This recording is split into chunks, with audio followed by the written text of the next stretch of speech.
New abortion laws are coming to Texas next month following the legislative session. With the passage of Senate Bill 8, abortions after 6 weeks will be outlawed, and anyone who helps others get an abortion can be sued for doing so.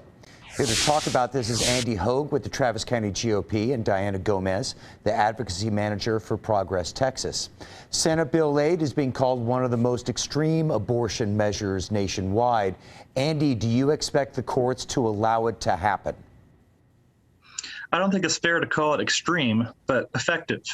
Now, so far, several states have tried to pass a heartbeat bill, which is rightfully called, but it's been blocked in court because it involved the government enforcing it. Now, Texas found a novel way around that, which is to allow we the people a legal remedy to sue in court to stop abortion and enforce the state law.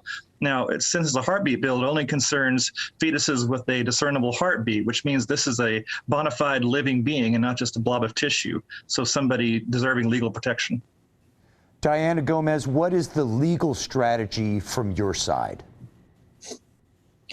So advocacy groups from across the state have filed a lawsuit against the state of Texas for passing SB 8 and are hoping for an injunction before the September 1st deadline when it would go into effect because it is unconstitutional. Senate Bill 8 would ban abortions after 6 weeks of pregnancy and would create what was mentioned before, abortion bounty hunters.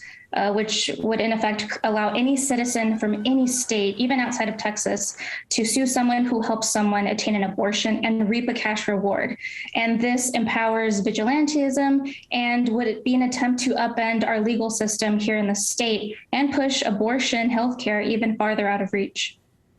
You know, Andy, we're talking about abortion, but it seems like the real issue here is legal maneuvers to get your point across and to make sure this law goes.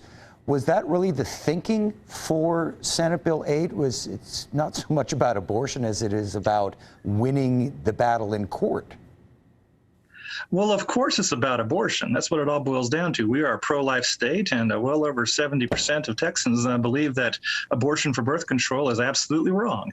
So let's just think about it that way for a second. But also it's important to realize that politics is politics, and we do have to find a way around Roe versus Wade. That's been on the books since 1972, and it may not be going away anytime soon, but cases like these, especially in major states like Texas, help get the Supreme Court to a place where it can challenge Roe v. Wade and maybe come up with a better path forward where we can have a state per state approach to abortion and not this federal nonsense that's put us into a corner and made the majority of Texans unable to regulate their own affairs.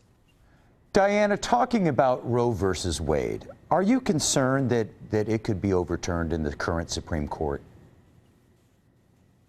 Definitely. A lot of advocates across the state are very concerned because it would put clinics across the state at risk of closure. And they would be forced to comply with these cruel provisions that would restrict their ability to help Texans gain health care, gain abortions. And this is concerning because abortions have always existed and they will continue to happen no matter what. Republicans in the GOP are just trying to make essential healthcare inaccessible to Texans, just like they've continued to fail to expand Medicaid in Texas, the most insured state in the nation. We got to wrap it up. Diana, Andy, thank you both very much for talking with us. We appreciate it. Thank you. Thank you for having me.